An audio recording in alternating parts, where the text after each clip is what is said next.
Listen, baby, if you're not following or subscribing to the Twitch, you're missing out, okay? This video, you guys, is just a little bit of a clip of me over there at Twitch. I'm live there Monday, Tuesday, Thursday, Friday, okay? Sunday, of course, Monday, Tuesday, Thursday, and Friday, okay? So make sure you guys go over there and check it out. Follow, and if you want to subscribe for no ads, okay? We really have a key over there, and it's really unfiltered.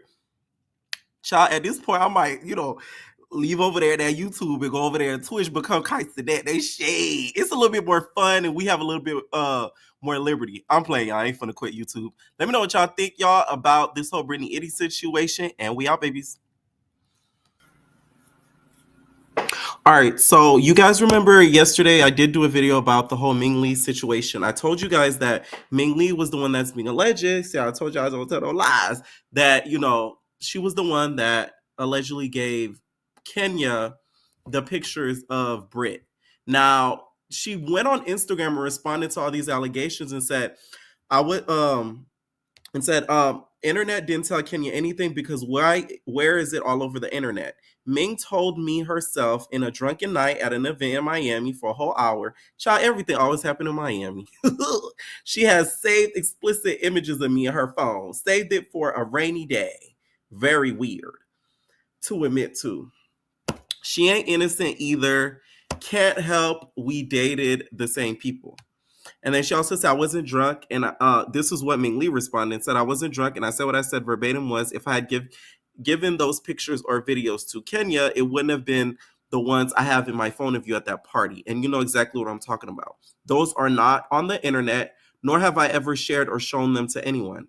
And I've had every phone since 2011. Brit, you're 1 year younger than me, so you're well over age. Girl, she said, bitch, you of age, baby, okay? And this narrative that I'm mad because we dated the same person is complete BS. One of my best friends used to be his fiance, which you were cool with before you even dated him. First of all, let's not act like, Mr. Mans is some big prize. No shade, okay? Because y'all know he gives flick of the wrist, allegedly. I'm sorry, he gives flick of the wrist. If y'all don't know what flick of the wrist is, Google it. So stop it. I don't have a problem with you, like I said to your face. And I would never leak or share any pictures or videos of you, period.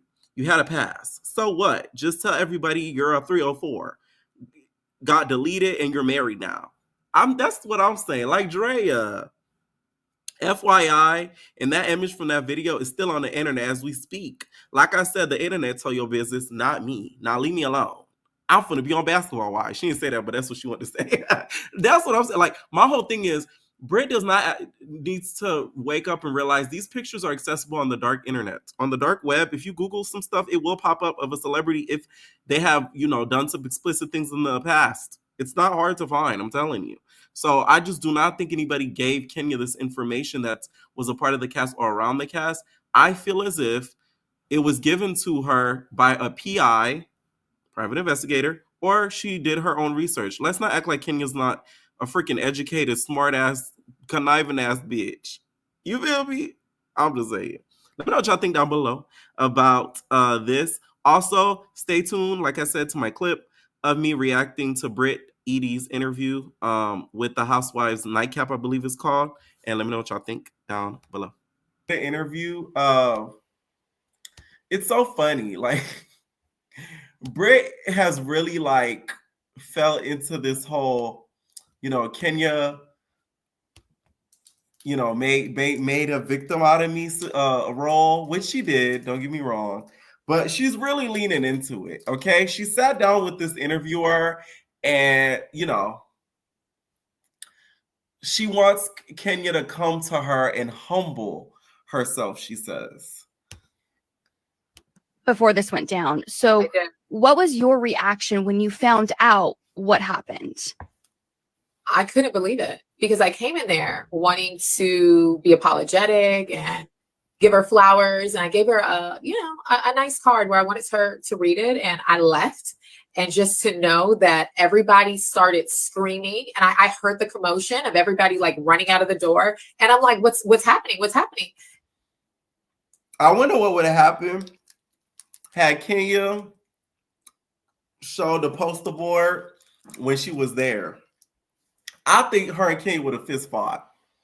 I think she would have tried to grab the board out of Kenya's hands, and her and Kenya would have got the tussle. No shade. It would have been a Royal Rumble up in that bitch. She would have been like, what the fuck? Oh my God. And then she would have ran up and be like, no, don't do that. And she would have grabbed it, and Kenya would have been like, no. And then they would have started tugging it, and then they would have got the swinging. That's just what I see from it. They would have got the fist fighting up in there. Miscongestion. Why is Britney's nose nasal? Like, I've been under the weather this week. I feel way better today, you guys. Let me tell you, when you have a cold or you're sick, you do not appreciate it until you get sick. Literally. I'm telling you, like, I feel like 50 times better, y'all. You got to hit you with some of the Ricola and some Robitussin and call it a day. Anyways, but, fuck, what was I going to say? But yeah, like, fuck, I forgot my point. And Kelly was just like, you'll never believe this woman put poster boards of the most nastiest, vile things ever. I mean, she came from my marriage. She called me, all types of very nasty names. And she showed explicit photos. This was your big moment. So for her to use this big moment to attack me and to humiliate me, I couldn't believe it. I mean, I was in bed for days. I cried. Oh, wow. I had to talk to a few, just, I had to go to therapy. And just knowing that the internet, the world, my reputation, I'm a businesswoman. So seeing all these things online, it overshadowed everything. And I couldn't believe it. Have you talked to Kenya since? She has not reached out to me. Actually, she blocked me. Oh. So I would have thought at the very least, she would have shown some remorse, or at least, even if it wasn't a public apology to me, I thought she would have at least reached out just to show that, she's sorry. And I haven't received anything. If you could talk to her, like, what would you say? What would, on your side of things? Because you said you were remorseful about bringing up the pistol of it all and all that. I should have never done that. And I make mistakes. I was in a moment, I was triggered, and I did something that I wish I could take back. But what she did was a million times worse. So there's no way you can go around and play the victim now. And I would think that if we want to move forward, come to me, apologize, humble yourself, and I would be open. But that has not taken place. So I'm just disappointed how she's been handling it and being a victim. And, it's just been a lot of noise. And that's why I've been quiet, because sometimes you just have to wait it out and see what people naturally do. And I'm just disappointed in her behavior. And even just, she went on different shows. I apologize, but I'm the one that's owed the apology, not everyone else. And the things that she said, it's there forever. And I have to live with that, with my family, with my husband, with my career. And I think at the very least, I'm owed an apology. It's no secret then that she left the show. So how did that change for you going forward? How did the dynamic shift? Well, I was a little disappointed in some of the ladies, and I thought they would have my back more. I thought they would be more supportive. And I just feel that because she has been around for so long, I think nobody wanted to just step on any toes or just, not have her back. And wrong is wrong. And a lot of these beautiful women, they have a family. And I'm just like, how would you feel if you were put in the situation that I was put in? And that's when I'm just like, let's use logic. Nobody would want to go through what I experienced. And I'm so grateful that I was not in that room when that happened, because that would have been a moment where she was looking to trigger me, and she was looking for me to act out. She was not threatened by me, because you don't do something like that if you're threatened. So for her to do that, it was all nah, bitch. Listen, she did that because she was threatened by you. That don't even make any sense. She did that because she was threatened by you. Now, I'm not excusing what Kenya did, but she did that because she was threatened by you. Not because she wasn't threatened by you. Literally, you threatened her with a pow. We're not gonna say the word on here, okay? Okay? You threatened her with a George Washington. And who the hell still has a George Washington? We're gonna call it a George Washington. Because I feel like those are those are weapons that you use in the George Washington days. Thomas Jefferson.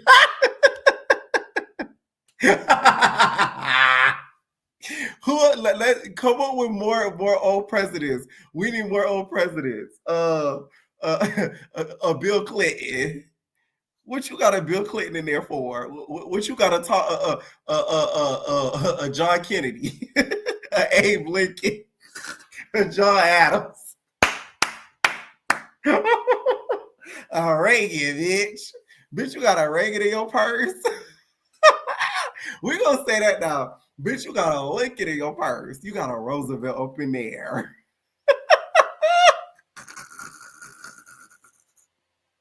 A Theodore Roosevelt,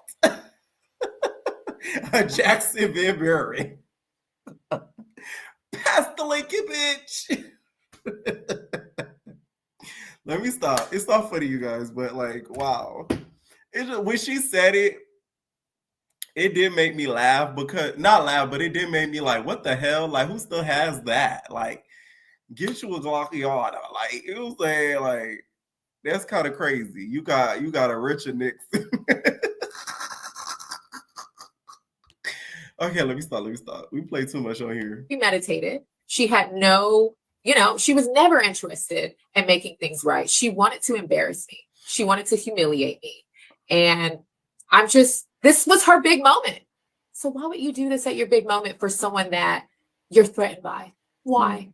Why would you do that? Did some of the other ladies though rally around you? Because I know, like in that moment, what Kelly Okay. rallied. She left. All the ladies were disappointed. I mean, a couple of them stood back. Maybe Drew and I think Angela. No, she did come, but they knew it was wrong. But I felt that they still wanted to support her, and that's what I didn't like. Sometimes you have to stand on business and say this isn't right. This is what I don't like about Brit. She wanted them to pick her side and to out Kenya out. Basically, that was her goal as to why she wanted to beef with Kenya. She wanted Kenya to be like an outsider. And at the end of the day, Kenya has history with the girls that you don't. So regardless of what she did, although they acknowledge that what she did was wrong, they're not going to just stop talking to her or like, act like what you did wasn't wrong either. That's my whole thing. Right. And hold your friends accountable. If someone is really, truly your friend, they're going to tell you when you're wrong, not sugarcoat it, not pretend like it's okay or she deserved it. No, wrong is wrong. And that's why I was disappointed with some of the ladies that they were just like, well, no, you couldn't imagine being put in that position. And that's why I just feel like we got to treat housewives and how they're disciplined like the corporate world. Because let you go to your job and say and argue with your boss and say, "Bitch, I got me a Richard Nixon and my whips in my purse, and you ain't finna do nothing. Don't let me grab my Richard Nixon. Don't let me grab my Thomas Jefferson, and then I'm gonna get you. Don't let me get my Thomas Van Buren." Sure. Watch how quick you gonna hear from HR. Oh, I wish I had said that at my last job. If I should have quit that way, because I did not like my boss. I still don't like him. Fuck him. Fuck you, bitch. You know what I'm saying? Imagine if I told him, because before I left, we didn't get into argument, but like he did something that really pissed me off. Imagine if I said, I got my Thomas Jefferson in the car. I wouldn't even have had the option to quit. He would have fired me. HR would have got me. So please, let me get my Tommy Lee in the bag. Oh man. I was just a little hurt by the ladies. And it was a very emotional time for me when I needed everyone's support. And I'm grateful that in that time, Kelly was there for me. Cynthia had my back. Portia, which was a friend of, well, still a friend of Kenya, she came there and was just like, I couldn't do this.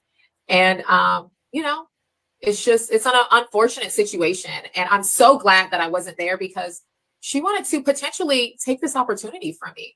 And she was like, see, you should be gone. And I feel like we're all here to support each other, to support each other's businesses, to be a sisterhood. And it was disgusting. Yeah. Would you? The reason why I don't sympathize with her as much as I should, from watching the show, and listen, Bravo could have edited Kenya to look crazy. They could have edited Kenya to look like a bitch. They could have edited her to look like a mean bitch. From this season, I don't see that. So it looks like you were coming on the show and you were looking for an issue. So me having sympathy for her, it's not as much as I can, because it's like, you were looking for a problem. I'm sorry. Like, you were looking for a problem. I don't care what nobody say. Like, that lady came in there looking for a problem. So it's hard to feel bad for her. Because it's like, you got what you wanted. You wanted a beef and you got it. Now, what she did wasn't right. I'm not saying it's right, but you got what you were looking for. You literally got what you were looking for. You wanted to beef with this lady so bad, talking about she didn't acknowledge in a hug. Who the hell tightly hugs a stranger? You give them a church hug and go about your business until you get to know them. What the fuck? I don't know. Maybe it's just me. It's just... So it's like, the fact that Bravo could have edited Kenya crazy and they didn't, and they showed what was there, it makes you look bad, because it's like, what the fuck was your issue with her? Forgive That Kenya you had to get if she Thomas Jefferson involved. genuinely said she was sorry. You know what? I would have forgive Kenya, but I honestly feel that she's not interested. She feels that what she did was okay, and how she's still carrying on. She's carrying on like she's the victim. And so for that, I think if things would have played out differently in the aftermath of all this, then I'd be like, you know what? Let's sit down, let's talk, let's move forward. But it's a two-way street. I can't be the only one that wants to move forward when someone secretly wants to just stab you in your back. So I'm disappointed. And I wish things were different, because I mean, she's a beautiful woman. And I think, you know, she had some great things going on. I think we would have made an amazing cast, all of us ladies together. And it's just unfortunate that she did that to herself. Right. So would you film with her again if that was something that came back? At this moment today, I would not film with her. But if there was an opportunity for her to grow from this situation genuinely, not just saying what she wants to say for the fans, but if she was genuinely honest and genuinely interested. I can't wait till they get to the part where she talked about Kelly's daughter. Now I want to see how you're going to defend that. I cannot wait. Apparently, her and Kelly get into it because she talked about her daughter. You talking about my daughter? You talking about my daughter? She talks about her daughter. And that's why her and Kelly get into it. And they fall out. So I want to hear your defense with that, Bookie Butt. Because that already shows the type of person you are. And making things right, and to humble herself and come to me and apologize. No personal thing.